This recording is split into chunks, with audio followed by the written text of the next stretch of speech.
నమస్కారం. నేను ఎంతో ముఖ్యమైతే తప్ప కుల ప్రస్తావన తీసుకురాను. దళవాయి రమాదేవి వడ్డెర సామాజిక చెందినటువంటి వ్యక్తి.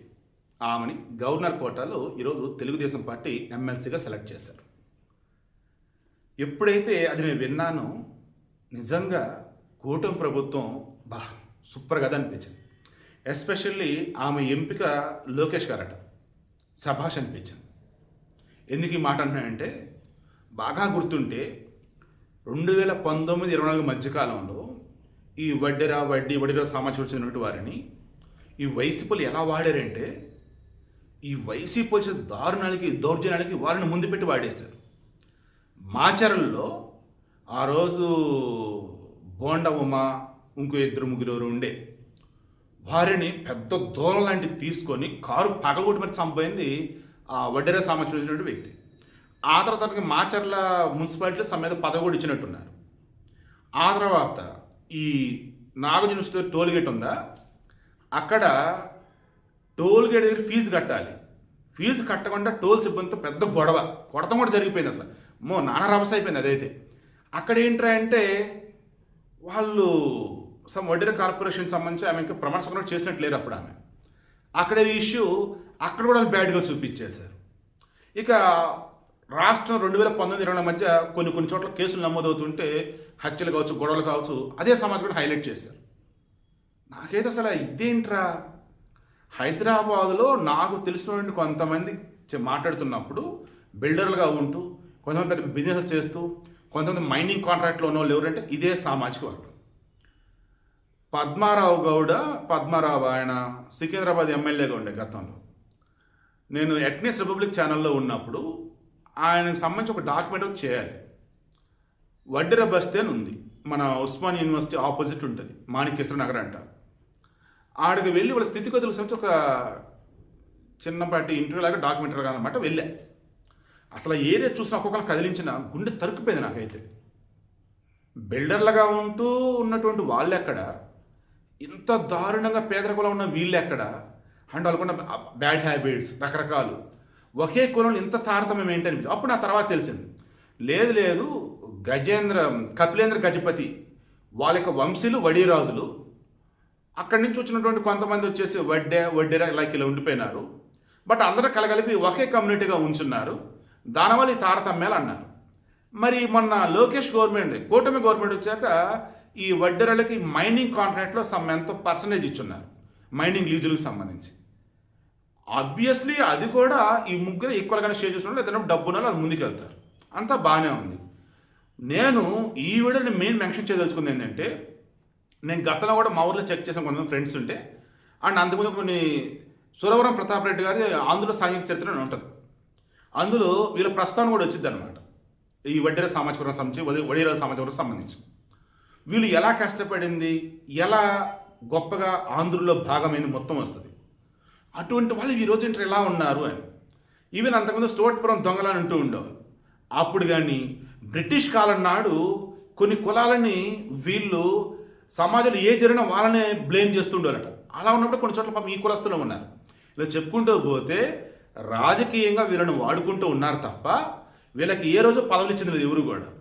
బట్ ఏపీ పోలీస్ డిపార్ట్మెంట్లో డిఎస్పీగా చేస్తున్నాడు యేసురత్నం. ఆయనకి మాత్రము ఎమ్మెల్సీ ఇచ్చున్నారు. ఎందుకు? ఆయన ఎమ్మెల్యేగా పోటీ చేసి ఓడిపోయాడు కాబట్టి. గుడ్. బట్ ఆయన ద్వారా ఆ సామాజిక వర్గానికి మంచి చేయడం నాకు తెలియదు. బట్ ఇప్పుడు ఈమెను ఎంపిక చేయడం ద్వారా నాకు అనిపించింది ఏంటి అంటే, మొన్న రంపచోడవరం దగ్గర ఒక అంగన్వాడీ టీచర్ శిరీష్ని ఎమ్మెల్యే అభ్యర్థిగా నిల్చోబెట్టారు. ఎప్పుడు గెలవని అక్కడ టీడీపీ గెలిచింది. అంటే ఒక సామాన్య కార్యకర్తకి టీడీపీ ఇచ్చే విలువ ఏంటి అంటే అందరం మెక్కించడం, వారిదే సింహాసనం అన్నట్టు. ఇప్పుడు ఈమె రమాదేవి గారు కూడా మొన్న అనంతపురం ఎన్నికలలో లోకల్ బాడీ ఎన్నికలు కలిసి కదా, కార్పొరేషన్ పోటీ చేసినప్పుడు 47వ డివిజన్లో 37 ఓట్లతో ఓడిపోయారట. 22 సంవత్సరాలుగా వాళ్ళ పార్టీ, 22 సంవత్సరాలుగా వాళ్ళ కుటుంబం పార్టీ కోసం పనిచేస్తున్నారట. ప్రజెంట్ ఆమె అనంతపురం పార్లమెంటు నియోజకవర్గం సంబంధించి ఈ అంగన్వాడీ సభ్యులు అంతా ఉంటారు కదా, వాళ్ళకు గాను సిడిపి సైడ్ నుంచి అధ్యక్షులుగా ఉన్నారట. తర్వాత పార్లమెంట్ సంబంధించి సమన్వయ ఇన్ఛార్జి కూడా ఉన్నారట. సో పార్టీకి కీలకమైన పదవులలో ఉన్నారు. అండ్ మొన్న 2024 ఎన్నికలలో అనంతపురం టీడీపీ ఎమ్మెల్యే ఎవరైతే టీడీపీ క్యాండిడేట్ ఎవరైతే దగ్గుబడి ప్రసాద్, ఇప్పుడు ఆయన ఎమ్మెల్యే, ఆయన గెలుపులో కూడా కీలక పాత్ర పోషించారట. వైసీపీలో 2019, 2024 మధ్య ఎన్నో రకాలుగా మనం వేధించినా బాధించినా అలాగే నిలబడి పార్టీ కోసం ఉన్నారట. సో ఇంత నిబద్ధతతో ఉన్నటువంటి ఆమెను కాదని ఇంకెవరికి టికెట్ ఇవ్వాలి, అందుకని ఆమెకి ఇచ్చామని అంటున్నారు. ఆమె గ్రాడ్యుయేషన్ చేశారు, సో బాగా చదువుకున్నారు, పార్టీ కోసం బాగా కష్టపడ్డారు, ప్రజలతో మమేకమయ్యారు. ఓవరాల్గా ఈరోజు గౌరవప్రదంగా గవర్నర్ కోటాలో ఎమ్మెల్సీగా పెద్దల సభలో శాసనమండలిలో అడుగు పెట్టబోతున్నారు. చాలా చాలా సంతోషం. ఇంకో వ్యక్తి వచ్చేసి వర్ల రామయ్య గారు, ఆయన పోలీస్ డిపార్ట్మెంట్లో చేస్తారు, 10 years ముందు రిటైర్మెంట్ తీసుకున్నారు. ఆ తర్వాత పొలిట్ బ్యూరో సభ్యుడిగా ఉంటూ టీడీపీలో కీలక పదవులలో ఉన్నారు. ఎస్సీ సామాజిక వర్గం ఆయనకి ఇచ్చారంటే చాలా మంది ఆశ్చర్యపోలేదు. ఓకే, రమాదేవి గారికి ఇచ్చారంటే కానీ అంత ఆశ్చర్యపోయారు అసలు. అరే ఎంతోమంది హేమాహేమీలు వెయిటింగ్లో ఉన్నారు, వాళ్ళని కాదు ఈమెకి ఇచ్చారు. ఏంటంటే ఆమె యొక్క బ్యాక్గ్రౌండ్ అంత గొప్పది కాబట్టి, సామాన్య కార్యకర్త నుంచి ఆ పొజిషన్కి వచ్చింది కాబట్టి. వడిరాజ సామాజిక వర్గంలో పదవులు అన్నవి కేవలం చాలా కొద్దిమందికి పరిమితం అవుతుంది, అది కూడా లోకల్గా. బట్ చట్ట సభలలో అడుగు పెట్టాలన్నప్పుడు ఎక్కడన్నా గుర్తు ఒకళ్ళిద్దరు మగవాళ్ళు గుర్తొస్తున్నారు తప్ప ఆడవాళ్ళు గుర్తుకు రావట్లేదు. బట్ ఈమెను గుర్తించి ఆ రకంగా ఇచ్చున్నారు. వడిరాజు వడ్డే వీళ్ళ సామాజిక వర్గం వారికి సంబంధించి పిల్లలను బాగా చదివించుకోండి అని చెప్పేసి నేను చాలా సందర్భాలు చెప్పాను. ఇప్పుడు రాజకీయంగా చక్కగా మంచి మంచి పదవులలో ఉంటూ ఉన్నారు. దీని ద్వారా రాష్ట్రానికి ప్రజలకు అందరికీ సేవ చేస్తూ వాళ్ళ సామాజిక వెనుకబడేదాన్ని పారద్రోలే విధంగా సమాజ ఉన్నతికి ఉపయోగపడుతూ ఆ సమాజంలో భాగమైన వాళ్ళ సామాజిక వర్గాల్లో ఉన్నటువంటి వారిని, చదువుకున్న వారిని ముందుకు తీసుకొచ్చి ఉపాధి కల్పించి గొప్పగా ఎదిగేలా చేయాలని కోరుకుంటూ ఉన్నా. అంతిమంగా గవర్నర్ కోటాలో నియమితులయ్యారు కాబట్టి ప్రజలందరూ కూడా ఈక్వల్గా చూస్తూ బెస్ట్ వేలో వీళ్ళు వాయిస్ వినిపించాలని కోరుకుంటున్నా. ఇవి నేను మెయిన్ చెప్పదలుచుకుంది, జగన్ హయాంలోనేమో వడిరాజు వడ్డీ సామాజిక వర్గం వాళ్ళనేమో దారుణంగా ఆడుకున్నాడు, వాడుకున్నాడు, ఓ రకంగా సమాజంలో బూచిగా చూపించాడు వాళ్ళని. బట్ వీళ్ళు కూటమి వాళ్ళు వాళ్ళకన్నా నిలబడేలాగా ఎంటర్‌ప్రెన్యూర్స్ అయ్యే విధంగా గనుల్లో వాటా ఇచ్చారు. రేపు లోకల్ బాడీ ఎలక్షన్స్లో బీసీలకి 34% రిజర్వేషన్ అంటున్నారు.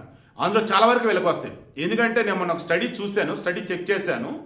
ఎస్పెషల్లీ ఈ సామాజిక వర్గం వడ్డీ సామాజిక వర్గం సంబంధించి వీళ్ళు ఉన్న జనాభా ఏమో గతంలో 40 లక్షలు 30 లక్షలు అని చెబితే ఆ తర్వాత వచ్చి 5 లక్షలు 6 లక్షలు అని చెప్పేసి మళ్ళీ తేల్చారు.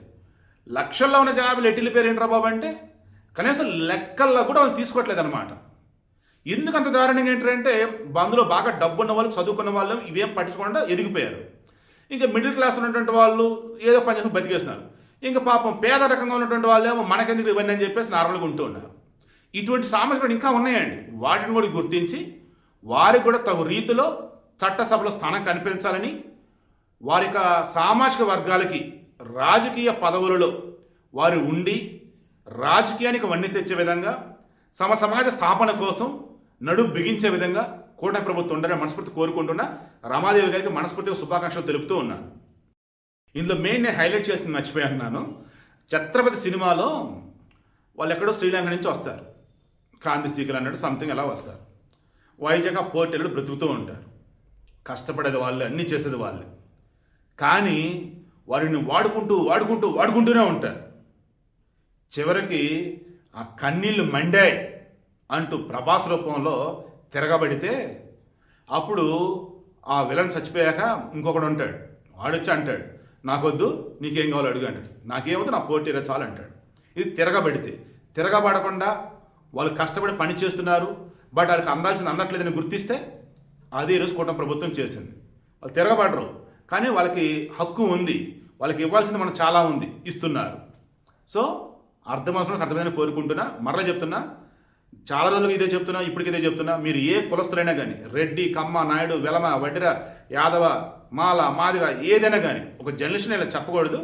బట్ మొత్తం క్రాస్ చెక్ చేస్తే నేను చెప్తున్నాను, కులాల వారీగా మనుషుల్ని విభజించి, మతాల వారీగా మనుషుల మధ్య చిచ్చు పెట్టి, ఏదో అంటారు పప్పు బెల్లంలాగా పదవులు పనిచేసి అభివృద్ధిని సంకనాగిచ్చి రాష్ట్రం అల్లకల్లోలం చేసినట్టు ఆ వైసీపీలో దయచేసి ఎవరు ఉండకండి, దాని దరిదాపులు పోకండి. ఇదే నా సిన్సియర్ రిక్వెస్ట్.